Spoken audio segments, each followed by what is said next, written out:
네, 안녕하세요.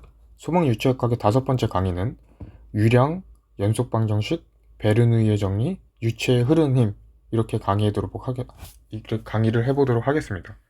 자, 유량부터 한번 볼게요. 유량에는 크게 세 가지가 있거든요. 첫 번째는 최적 유량, 그 다음에 질량 유량, 중량 유량 이렇게 있습니다. 그럼 최적 유량은 기호로 Q라고 하고 A, V가 됩니다. 이때 A는 단면적이고 V는 속도가 돼요. 질량 유량은 기호로 M하고 위에다가 점 하나를 찍습니다.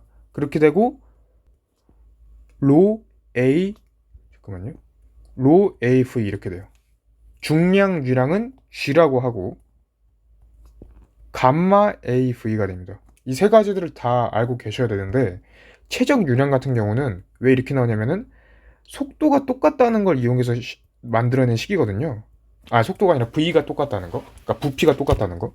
이 부피라는 거는 면적에다가 어떤 이제 높이가 될 거란 말이죠. 이걸 또 t로 나눈 거죠. 그러면 a를 바깥으로 빼면은 dx dt가 되죠. dx dt는 뭐예요? 어떤 거리를 시간에서 미분한 거니까 속도가 되죠. 그래서 이렇게 된다. 이게 그래서 av라는 식이 나오는 겁니다. 질량 유량은 어떻게 나온가 하면 질량이잖아요. 그러니까 질량이 시간의 변화에 따라 똑같다. 이걸 이용해서 이제 가는 식인데 질량은 어떻게 되죠? 로우 V 되는 거 맞나요? 질량은 밀도 곱하기 부피죠. 얘를 시간에 대해서 미분하면은 어떻게 되죠? 아까처럼 그 V를 이제 AX로 바꿔서 하면은 로 AV가 나오겠죠. 그 다음에 마지막으로 중량유량은 중량, 그러니까 이제 무게를 시간에 대해서 미분하는 건데 이 무게도 어떻게 되는 거예요? 감마 V죠. 얘를 시간에 대해서 미분하면 뭐 똑같은 방식으로 어떻게 나오겠어요? 여기도 감마 A X가 되고 DT가 될 거죠. DT가 돼서 감마 AV 이렇게 나옵니다. 아시겠나요? 그래서 이제 세 가지 유량을 대해서 잘 구분을 하셔야 되고, 자, 연속 방정식 한번 알아볼게요. 연속 방정식은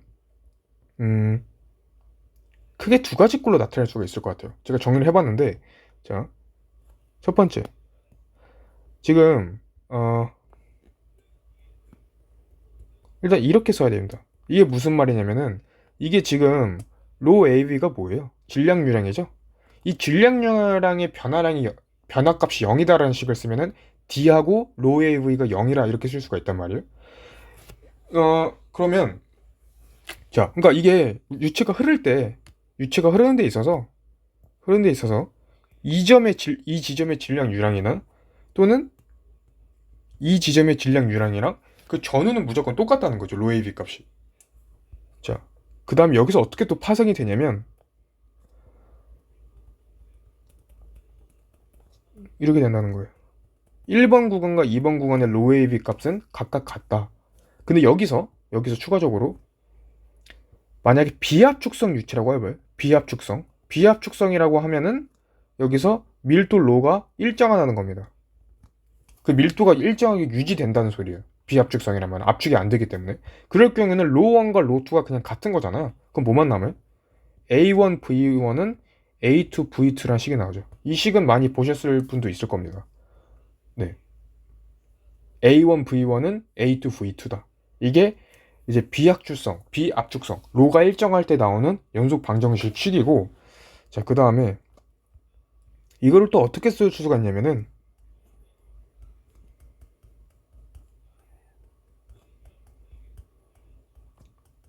얘네 합이 다 0이다라고 쓸 수가 있거든요. 이게 왜 그렇게 된 거냐면 가볍게 증명을 한번 해볼게요. 아까 이게 0이라 했었죠?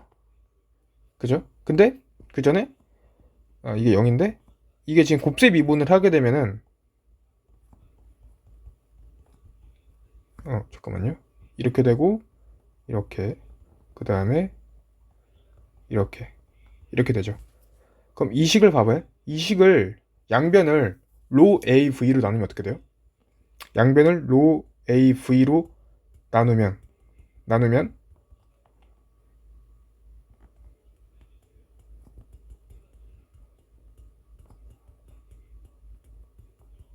이렇게 되는 거 맞나요? 그쵸? 그렇게 해서 나온 식이에요. 그러니까 이 뭐 증명 과정 이거 당연히 알 필요 없고, 이게 문제가 다음 주 연속 방정식이 아닌 게 무엇인가라고 주어졌을 때 잘 구분할 줄 알으셔야 돼요. 알겠나요? 일단은 이런 식들, 이런 식들이 연속 방정식 중 하나다. 일단 이걸 아시고, 또 연속 방정식은 또 어떻게 쓸 수가 있냐면은, 얘는 좀 어려워요, 사실은. 제가 봐봐요. 일단은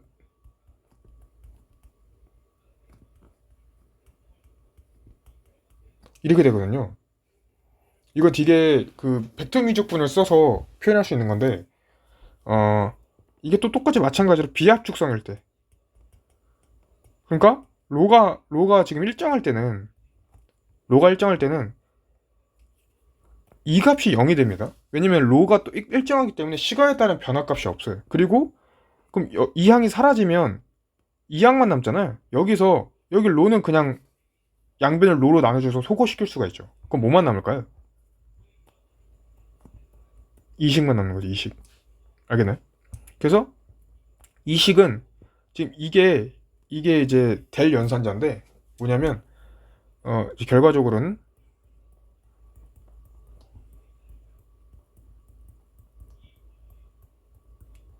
이렇게 됩니다. 그게 0이 된다는 거죠, 지금. 네. 그래서 지금 이게 증명은 안 할게요. 이거 증명은 이게 벡터 미적 분학을 이용해서 발산 정리 이용해서 써야 되는데 이거 뭐 지금 할 필요는 없을 것 같고. 자, 어, 아무튼 지금 이런 공식들이 지금 연속 방정식의 식이다라는 것만 알고 이제 객관식 문제에서 아닌 것 같은 거 찝으실 수만 있으면 돼요. 네. 그다음 베르누의 정리를 한번 가볼게요. 베르누의 정리. 베르누의 정리는 자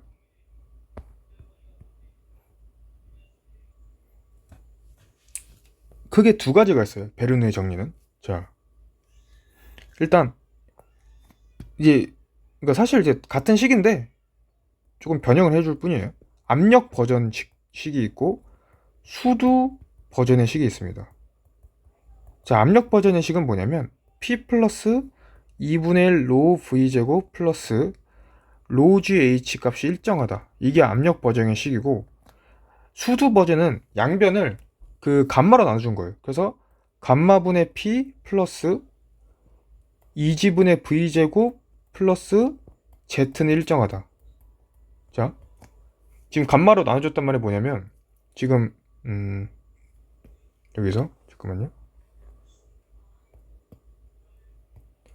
이 식에서 감마로 나눠주면 얘는 감마분의 P가 되죠. 얘는요. 이 감마 로 V제곱인데 감마가 로지잖아요. 그러니까 로로 지어지면은 2지분의 V제곱만 남는 거 맞아요. 얘는요. 감마로 나눠주면은 감마가 또 로지니까 H만 남죠. 근데 수두 버전의 식에서는 이 H를 H라고 하지 않고 좀 Z라고 표현하는 경향이 있어요. 그래서 제가 이렇게 Z라고 써준 겁니다. 알겠나요? 자, 그게 이제 똑같이 일정하게 되는 건데 수두 버전에서 추가로 뭘 해야 되냐면 제가 지금 앞에 공간을 놨잖아요. H라는 걸 해야 됩니다. H.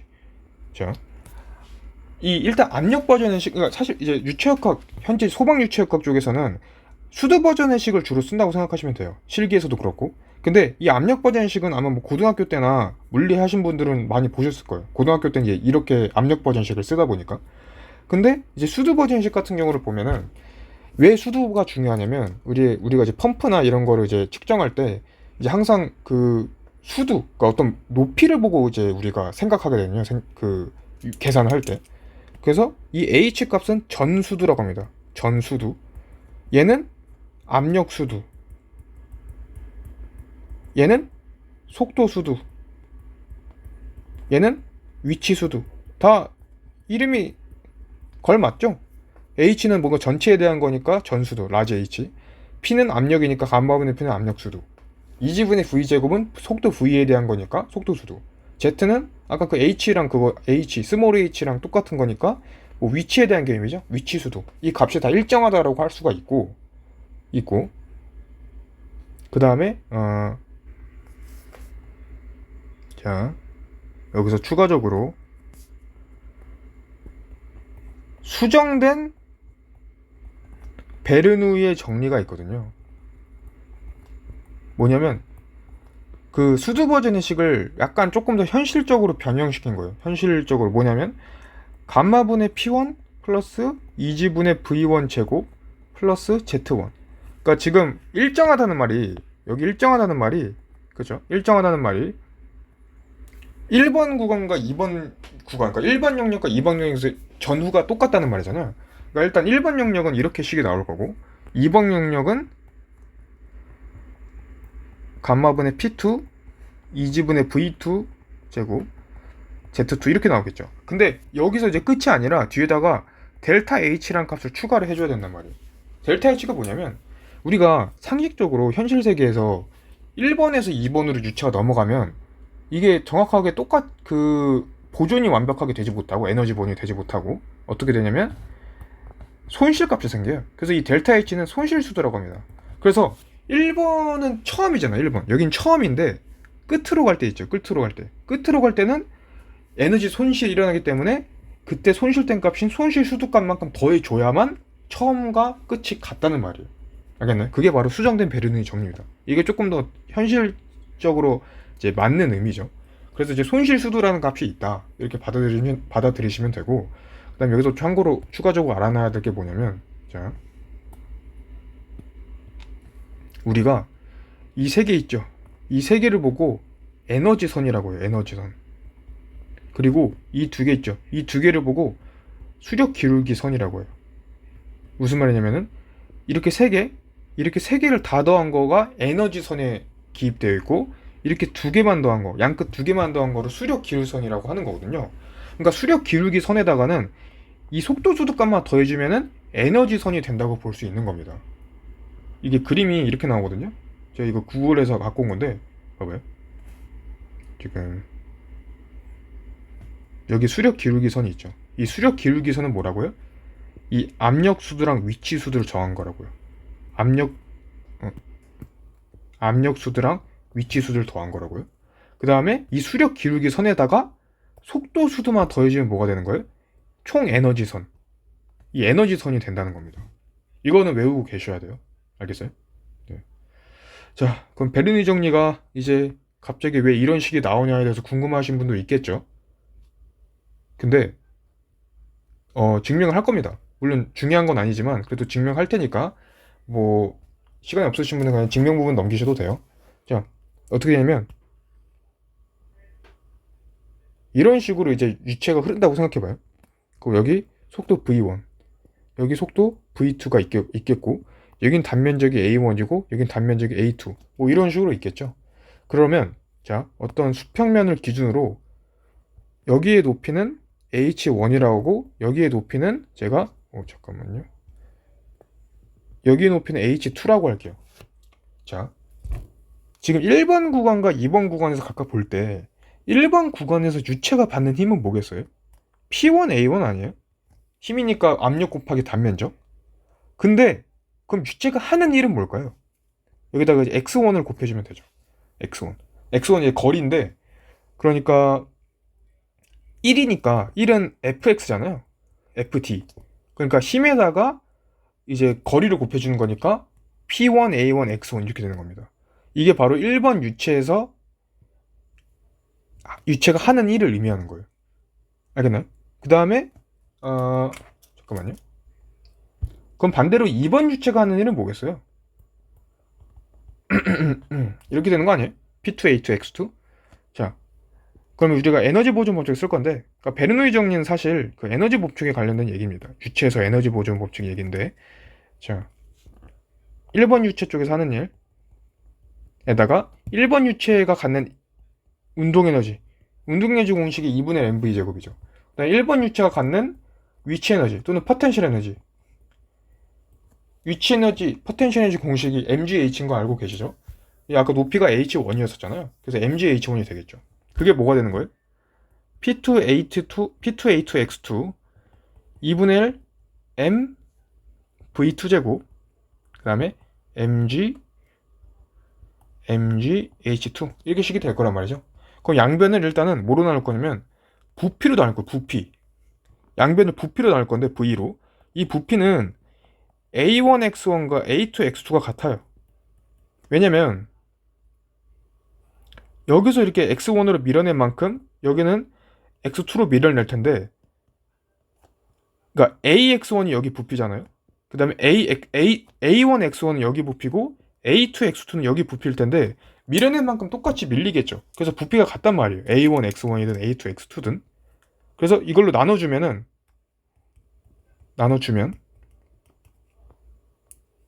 식이 P1 하고 2분의 1 지금 V로 나눠주면 이렇게 되죠. V분의 M V1 제곱이 되잖아요. 그죠? 근데 V분의 M이 뭐예요? 밀도죠, 밀도. 질량을 부피로 나눴으니까. 이렇게 되는 거죠. 그 다음에 MgH1도 그 V로 나눠주면 V분의 M이 밀도니까 로지 H1이 되겠죠? 그 우측도 마찬가지로 이렇게 되겠죠? 그래서 이제 식이 이렇게 나온 겁니다. 식이 이렇게 압력 버전으로 나온 거고 아까 수두 버전은 어떻게 나왔어요? 감마로 나눠준다 했었죠? 그래서 감마로 나눠주면 또 감마분의 P1 2지분의 V1 제곱 그 다음에 여기서 이제 H1인데 그냥 Z로 쓴다 했었죠? 얘가 감마분의 P2 2지분의 V2 제곱 플러스 Z2 이렇게 되는 식이 나오는 겁니다. 뭐 증명 과정은 뭐 외우실 필요는 없고 이 식을 알고 계시는 게 좋겠죠. 네. 일단은 이걸로 유량과 연속 방정식, 베르누의 정리까지 했고 마지막으로 유체 흐르는 힘에 대해서 한번 해보겠습니다. 자, 유체 흐르는 힘은 F는 로 Q 델타 V예요. 로 Q 델타 V. 이거 이렇게 잘 알고 계셔야 돼요. 이게 좀 약간 책마다나 또 되게 좀 헷갈리게 표현할 때가 있어요. 문제풀이 할 때랑 좀 약간 되게 느낌이 다르게 표현할 때가 있는데 이렇게 외우시면 문제가 없습니다. 제가 문제 풀 때 보여드릴게요. 로 Q 델타 V예요. 로는 밀도, Q는 유량. 정확히 말하면 최적 유량. 델타 V는 속도의 변화량인데 잠깐만요. 그 전에 Q를 뭐라 바꿀 수 있어요? AV로 바꿀 수 있어요. 최적 유량이니까. 이렇게도 표현할 수 있죠. 로 AV 델타 V라고 표현할 수 있어요. 여기서 델타 V는 이제 속도의 변화인데 처음 속도에서 나중 속도를 빼는 거라고 생각하셔야 됩니다. 네. 나중에서 처음을 빼는 게 아니라 V1에서 V2를 뺀 거라고 생각하셔야 돼요. 유체 흐르는 힘은. 알겠나요? 일단 이렇게 잘 알고 계시면 문제가 없고 하나하나 차례대로 예시를 한번 볼게요. 자, 지금 이런 식으로 이게 흐르는 거죠. 물이 이렇게 그 유체가 이렇게 흐르고 있는데 이 고정 평판에 부닥치는 거예요. 이때 고정 평판에 작용하는 힘은 로 Q V가 돼요. 자, 왜 그런 거냐면 잠깐만요. 원래 로 Q 델타 V잖아요. 근데 델타 V가 뭐라 했어요? V1 빼기 V2라 했었죠. 자, V1은 그냥 V죠. 처음 속도 V. V2는 뭐냐면 이게 속도가 여기서 어떻게 돼요? 딱 정체돼요. 속도가. 여기는 속도가 0이 된다고요. 정체되기 때문에 정체. 이게 정체점이거든요. 고정 평판이니까 움직이지 않잖아요. 그렇기 때문에 여기가 0이 되는 겁니다. 그래서 로 QV가 답이에요. 알겠나요? 자, 그 다음에 두 번째 이제 얘는 고정 평판이 아니라 그냥 평판이에요. 같이 이제 유체가 이렇게 흐르는데 처음 속도가 V1, 그다음 나중 속도가 V2예요. 그럴 때 이제 어떻게 되냐면은 평판이 받는 힘은 로 Q 델타 V에서 V1 빼기 V2가 되겠죠. 이게 평판이 받는 힘입니다. 처음 속도, 나중 속도. 자, 세 번째 이제는 공면판일 때는 어떻게 되냐면 공면판일 때는 자, 자, 지금 이렇게 속도가 흐르다가 진동 소리 죄송해요. 네, 죄송합니다. 자, 다시 여기 V고 여기 V죠. 그쵸? 그러니까 계속 똑같은 속도로 흐르는 건데 이게 공명판이 있는 거예요. 여기 공명판이 여기 유체에 부딪히면서 이렇게 되는 건데 자 봐봐요. 이게 그 이쪽 방향은 V 코사인 세타가 되겠죠? 여기 각도가 세타라고 하면은 이쪽 방향은요 V 사인 세타가 되겠죠. 왜 지금 이렇게 분해했냐면은 수직 방향과 수평 방향을 분해할 거거든요. 자, 공면판이 받는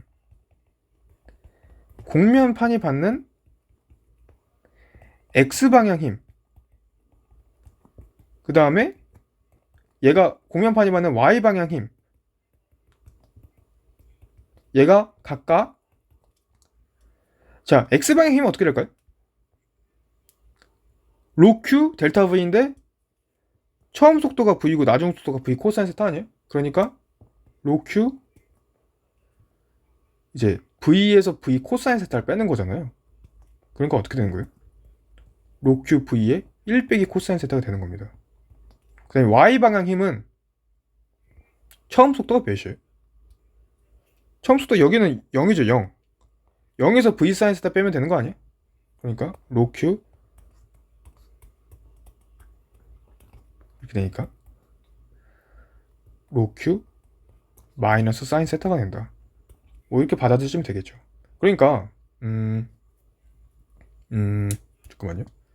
네, 일단 이렇게 외워두시면 돼요. 알겠나요? 이제 로 q 델타 v라는 이 논리 안에서 다 이루어지죠. 네 번째 예제. 네 번째 예제는 곡면판은 똑같은데 그리고 유체도 똑같이 V에서 V로 똑같이 흐르는데 지금 곡면판의 구조가 좀 다르죠. 그럴 경우는 어떻게 하냐면은 자 얘는 잠깐만요. 이런 식으로 딱 수평선을 그어봐요. 이렇게 갈라지면은 여기를 제가 세타 1이라고 하고 여기를 제가 세타 2라고 할게요. 이렇게. 그러면 이쪽 방향으로 작용하는 힘은 V 코사인 세타 1이 된다는 거 알겠어요? 맞나요? 그리고 이쪽 방향으로 작용하는 힘은 V 코사인 세타 2가 된다는 거 알겠어요? 삼각형을 그리면 이 삼각형에서 여기가 세타 1이잖아요. 여기가 지금 V가 되는 거고. 그러니까 이쪽 길이는 V 코사인 세타 1이 되는 거죠. 또 이쪽 같은 경우도 이렇게 삼각형을 근사적으로 그리면은 여기가 세타 2고 그 다음에 잘못 그렸네요. 이렇게 그리면 여기가 세타 2고 근사적으로 그렸죠. 그 다음에 여기가 V잖아요. 그러면은 여기 길이가 V 코사인 세타 2가 되겠죠. 그래서 이렇게 식이 나오는 거고 그러면 곡면판이 받는 힘은 뭐가 될까요? 지금 여기 곡면판 같은 경우는 수직 방향이 아니고 수평 방향만 힘을 받겠죠. 그러면 곡면판이 받는 힘은 로 Q 델타 V인데 처음 속도가 이거죠. 맞나요? 그 다음에 두 번째 속도는 이건데 조심해야 할 게 빼기 이렇게 하면은 망해요. 이렇게 망합니다. 왜요? 이게 지금 방향이 다르죠. 방향이 속도의 방향이 같아야 되잖아요. 그러니까 속도의 방향은 지금 반대잖아요. 반대. 그러니까 이쪽을 지금 제가 플러스 방향으로 잡았으면 얘는 지금 마이너스 방향이잖아요. 그러니까 정확히 말하면은 이게 빼기가 돼야 되는 거예요. 빼기가. 그래서 어떻게 되는 거예요? 로 Q V 코사인 세타 1 플러스 V 코사인 세타 2 이렇게 줄 수 있죠. 조금 더 정리해보면 로 Q V를 밖으로 빼서 글씨가 좀 이상하네요. 죄송해요. 이렇게 되고 이렇게 라고 할 수 있는 거죠. 알겠나요? 그래서 크게 또 이제 유체 흐르는 힘에 대한 이런 각 케이스별로 구했어요. 힘을. 중요한 건 뭐다? 결국 이 공식을 그대로 쓰면 문제가 없다. 알겠나요? 헷갈릴 필요가 없다는 거예요. 이렇게 해서 유량, 연속 방정식, 베르누의 정리, 유체 흐르기까지 완벽하게 잘 살펴봤습니다. 네, 문제 또 많이 풀면서 다뤄보도록 하죠. 네, 다음에 뵙겠습니다.